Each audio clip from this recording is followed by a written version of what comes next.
You didn't win. You didn't win the lottery. You didn't come here this morning with your $453 million in your pocket. Wouldn't that be something? I don't play the lottery. There was one time when I shopped at a grocery store located next to a filling station, a gas station. And when I was paying my money, they handed me a free lotto card. I didn't know whether I should check it or not, because it's not my way and I don't think it's right, but then I just had to check those numbers and I lost. So it goes. Can you win the lottery? Can you win the lottery? Can you take that much? What's life like when you get it all? When you get it all? Well, this morning we're going to read about a couple of churches that really seem to have it all.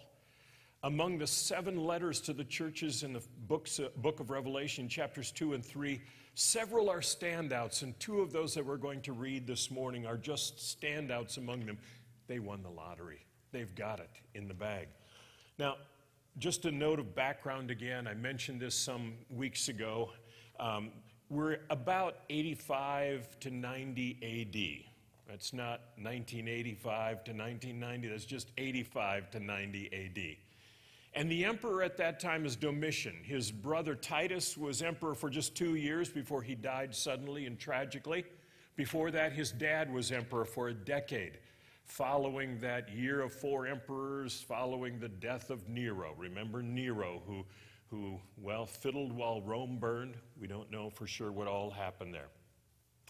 But one of the things that Domitian was concerned about was that in his perspective, Rome was losing its power in the world. And because of that, he wanted to return Rome and the Roman Empire to the old ways, the old gods, and the old practices. And one of the things that he was afraid of was that new upstart religions were becoming more popular. And one of the most new and upstart of all religions and most popular was Christianity.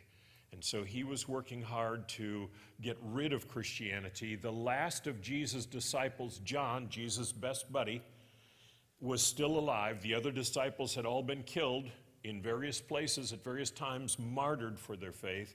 John was still alive, living in Western Turkey as we know it today, pastor of the church in Ephesus, and Domitian tried to get rid of him in a variety of ways and eventually exiled him to the island of Patmos in order to sort of get him away from the church. Meanwhile, Jesus showed up at Patmos, and Jesus helped him to see things in a brand new way, and the book of Revelation is all about that. We've looked at the letter to the church of Ephesus some weeks ago. That was John's home congregation. Here are a couple of more. You can see them on your worship folders today. From Revelation 2, 8 through 17, to the angel or the messenger or the pastor of the church in Smyrna write, "These are the words of him who was the first and the last, who died and came back to life again. I know your afflictions and your poverty, yet you are rich. I know about the slander of those who say that they are Jews and are not, but are a synagogue of Satan. Do not be afraid of what you are about to suffer. I tell you, the devil will put some of you in prison to test you, and you will suffer persecution for 10 days. Be faithful even to the point of death, and I will give you life as your victor's crown. Whoever has ears, let them hear what the Spirit says to the churches. The one who is victorious will not be hurt at all by the second death. To the angel of the church in Pergamum write, these are the words of him who has the sharp, double-edged sword. I know where you live, where Satan has his throne, yet you remain true to my name. You did not renounce your faith in me, not even in the days of Antipas, my faithful witness, who was put to death in your city, where Satan lives. Nevertheless, I have a few things against you. There are some among you who hold to the teachings of Balaam, who taught Balak to entice the Israelites to sin, so that they ate food sacrificed to idols and committed sexual immorality. Likewise, you also have those who hold to the teachings of the Nicolaitans. Repent, therefore, otherwise I will soon come to you and will fight against them with the sword of my mouth. Whoever has ears, let them hear what the Spirit says to the churches. To the one who is victorious, I will give some of the hidden manna. I will also give that person a white stone with a new name written on it, known only to the one who receives it. Words of Jesus to the church then, to the church now. So what would you do if you won the lottery? Not going to happen to me, but what would you do? Some years ago, James Patterson, you know him probably through all of those novels that he writes, those murder mysteries. I mean, they just move very rapidly, and he's written like 10,000 novels already, along with others. But anyway, a few decades ago, he wrote a book with Peter Kim. And the title of this one, it was not a murder mystery, although it may be. The title of it was The Day America Told the Truth. Remember that book? It was pretty popular at the time. And they did a lot of research, and here's one of the things they posed. If you suddenly had $10 million, what would you be willing to do? Or if someone offered you $10 million, what would you do to receive that $10 million? And it was kind of fascinating what people would do if in response, if in return they could get $10 million. Back in the days when that was a lot of money. 3% of Americans said that they would put up one of their children for adoption for $10 million.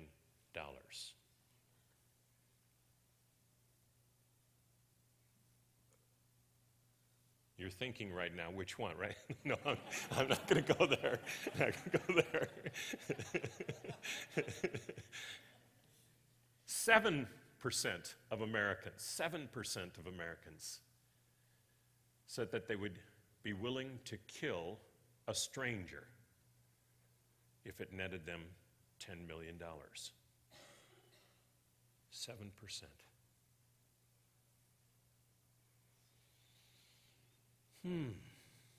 10% said that they would lie on the witness stand in a court of law, knowing full well that the accused was a murderer, but they would lie on the witness stand in order to get that person not to be condemned, to get off. 10%. 17% of Americans for $10 million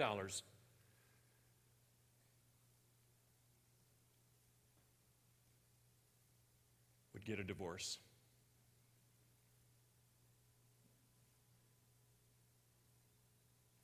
23% of Americans for $10 million would be willing to be a prostitute on the streets for 2 weeks in order to get $10 million. And 1/4 of Americans for $10 million would leave their families. Gone. Start over. $10 million. Mine, not yours.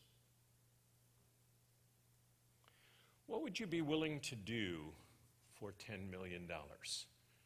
What would you be willing to do to win the lottery? What would you be willing to do? Everyone has this point at which their hearts crack. Everyone has a point at which integrity is challenged. Everyone has a point at which the fissures begin to appear, and the persons we think we are no longer. Now, it doesn't often happen in times of crisis. That's the funny thing. It's often in times of crisis that we actually become our strongest, best selves. We're suddenly unified in purpose and identity and outcome. And you see that in the things that Jesus writes to these churches. Well, when the days of Antipas happened, when he was taken and he was killed, boiled in oil, you stood firm, you held your ground. Your testimony was strong. When the crisis was there, man, you were all together. But then Jesus says, but I have this against you. And he starts talking about Balaam, Balak. Who are these characters? Who are these characters? Fred Craddock said one time that when we become Christians, it's almost like we win the lottery. And suddenly we know ourselves for the first time. Didn't Jesus say that? Matthew chapter 10, those parables about the kingdom of heaven. The kingdom of heaven is like a pearl of great price that you find and you sell everything so you can get that. The kingdom of heaven is like a treasure buried in a field, and you just happen to be wandering there, walking the dog, and the dog sniffs it out, and there you find it, and you realize this isn't yours, but you go quickly and you sell everything you have, and you buy that field so the thing becomes yours. You'll give up everything for it. Fred Craddock says that's what it's like when we first become Christians. Wow, this is great. I've got the whole of heaven and earth. Jesus is mine. God's grace is free. God loves me. Everything is right. And then says Fred Craddock, and then Jesus dares to do something like this. He says, okay, here's your $10 million check. Go cash it in the bank and give me a nickel and a dime every day. But that's the problem, isn't it?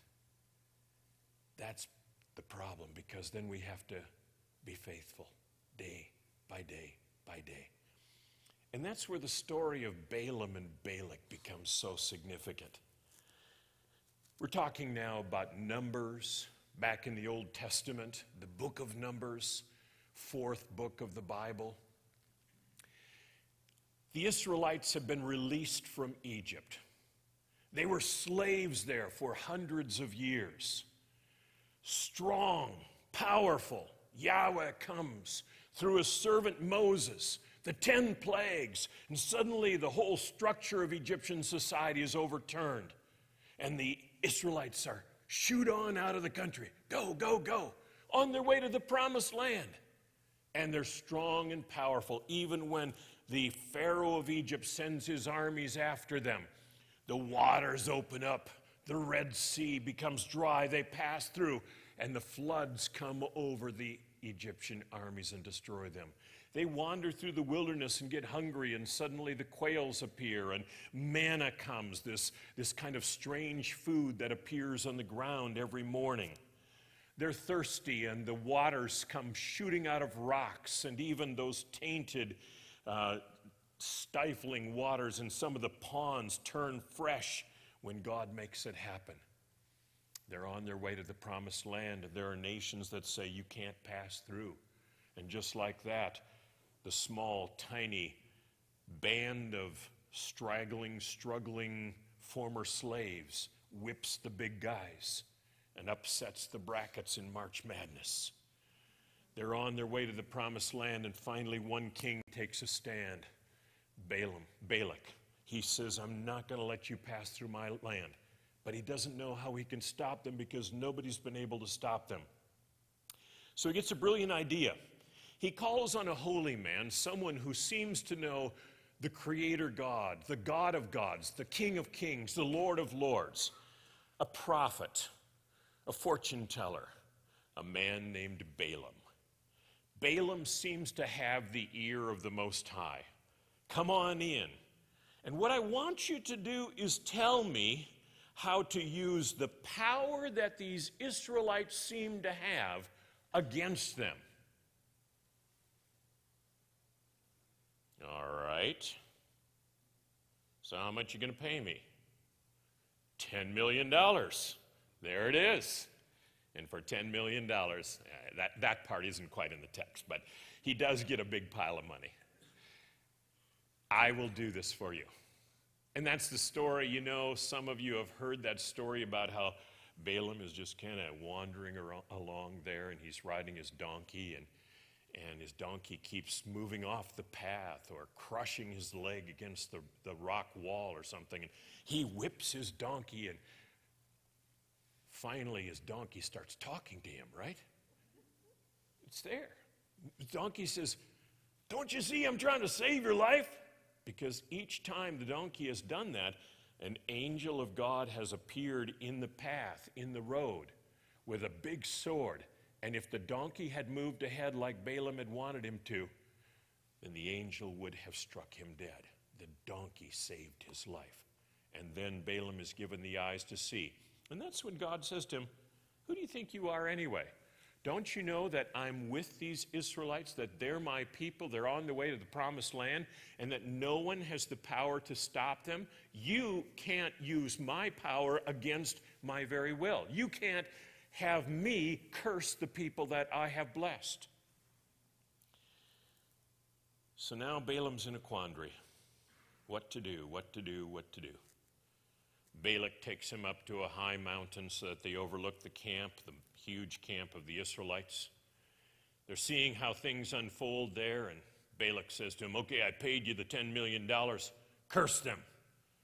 Balaam opens his mouth, and all he can do is bless the people. Bless them, bless them, bless them. Balak gets upset. That's terrible. Try it again. He even does it in such a way that Balaam can't see all of the people, but just a small portion of the people, maybe the ones that he doesn't really like. But every time, Balaam can't curse the people. Instead, he blesses them. We know the story. We know the story. But then the story ends, Numbers 22, 23, 24, in this strange way. After Balaam gets his money, well, in order for Balaam to get his money, he does one more thing. He says, I can't curse them. They're too powerful. Their God is the true God above heaven and earth. But let me suggest something to you. And what Balaam suggests is that King Balak doesn't fight with the Israelites, but instead throws a party with music and dancing and pretty women and a lot of alcohol. And let the party continue. And in a while, strong, focused, having integrity Israel has a fissure in the heart.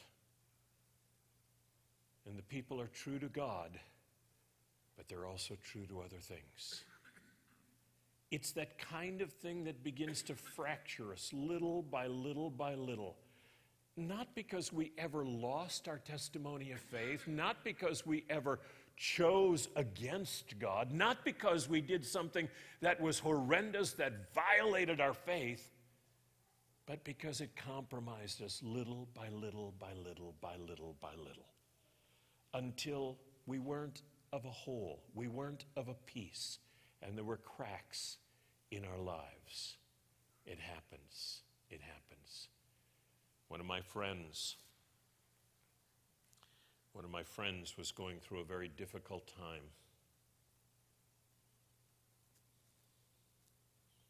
When I visited her in the hospital years ago, she spoke to me out of 7 different personalities with 7 different voices.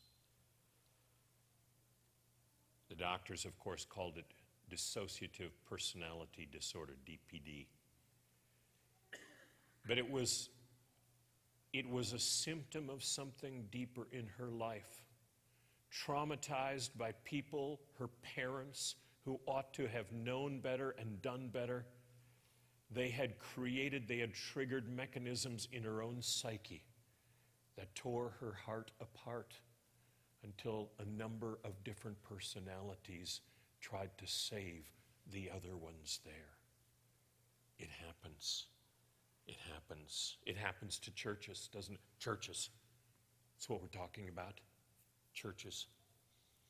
Someone said there was this small community, kind of a hamlet, a little village, right next to a lake. I don't know if there's any such thing in the world, but someone's speculation was there. This happened to be not the sandy shores of the east side of Lake Michigan, but a rocky cliff. And there were many ships in those days that foundered on the rocks, that crashed on the rocks, that were destroyed on the rocks.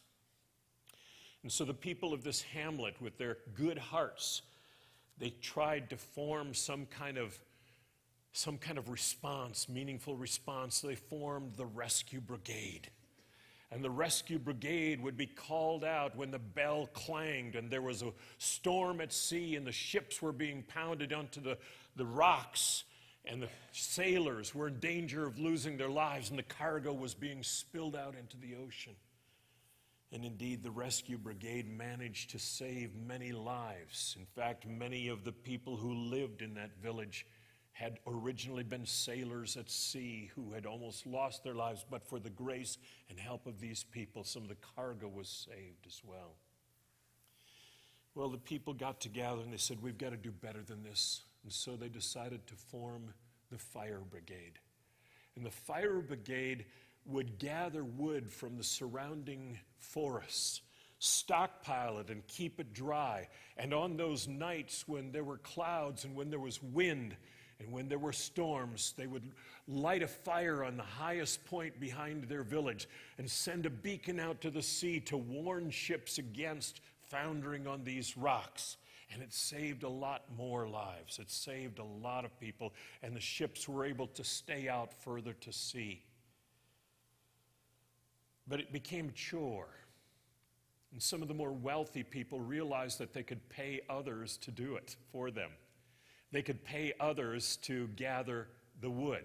They could pay others to tend the fires at night so that they could sleep. They could pay others to do the work. And that led to the next step, because it just became too much of a bother, and they decided that it'd be far better to create a warming house where those who were paid to do it could stay, and maybe build a tower behind the warming house and put a kerosene lamp up there, one that wouldn't need to be tended at all hours of the day or night. They could just supply it with kerosene every now and again.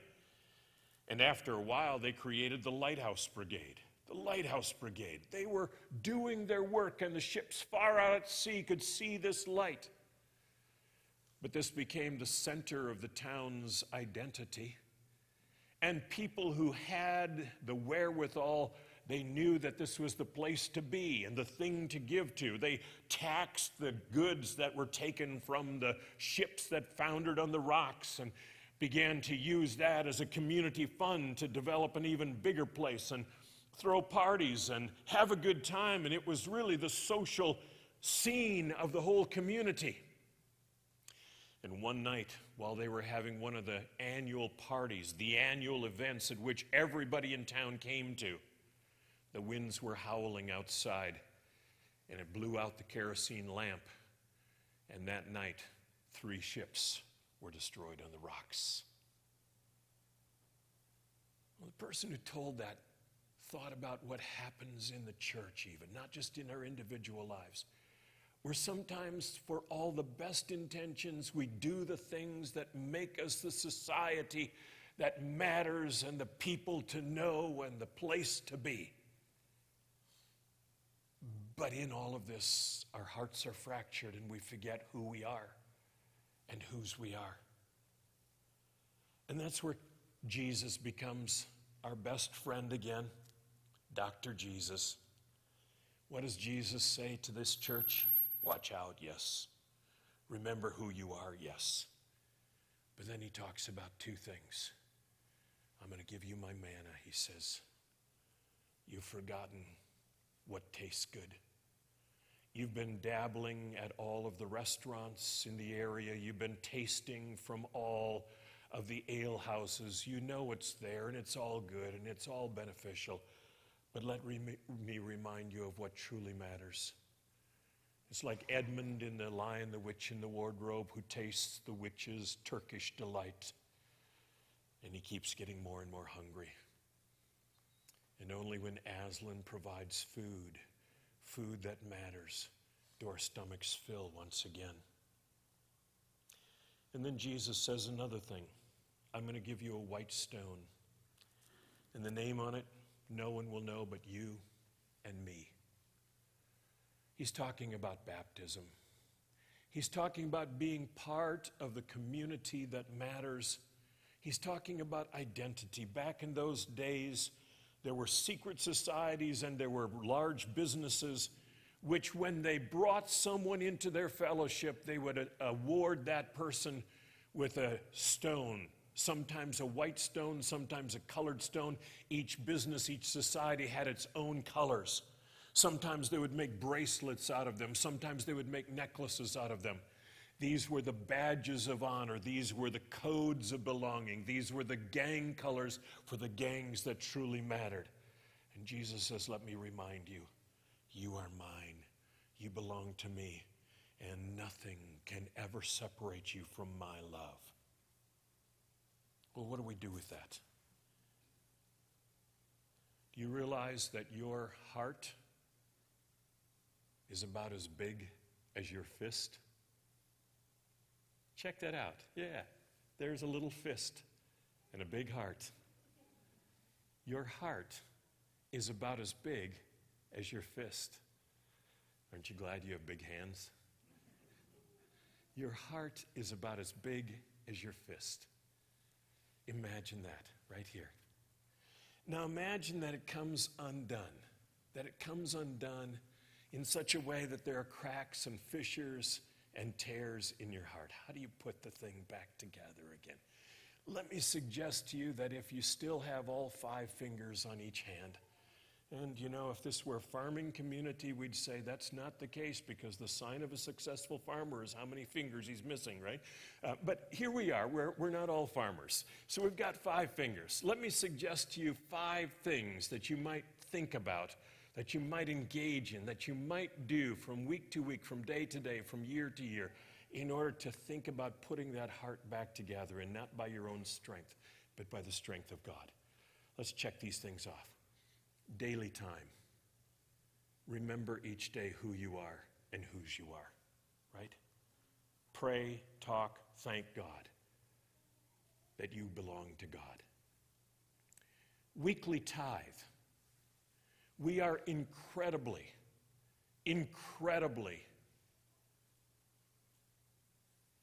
material people.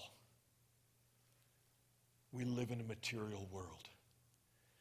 And we are consumers of things. And sometimes we have to say, my goods will not consume me in the way that I consume them. And one of the ways in which God gives us the grace to be able to say that is to give of our possessions that were given to us in the first place, to remind ourselves and others that they do not own us, but we are capable of giving them. Weekly tithe. Monthly task. When was the last time you did something you weren't obligated to do? When was the last time you gave of yourself to others simply because you chose to give of yourself to others? When did you serve? When did you serve others in the manner that you have been served? Yearly team. Who can ask you the hard questions of life? Have you been faithful to your spouse, your family, your parents, your children, your friends? Can your employers count on you? Do you know your neighbors' names? And do they believe that if they had an emergency, you would be there for them? Who are the people who can speak into your life and ask you how you're doing? And when they do, you will be able to tell the crappy stuff as well as the good stuff. Who are those people? Do you have a team? Do you have people you can speak to who will hold you accountable for who you are? And lifetime testimony. We hear so much about fake news and alternative facts. Do the words that come out of your mouth resonate with the values of your soul?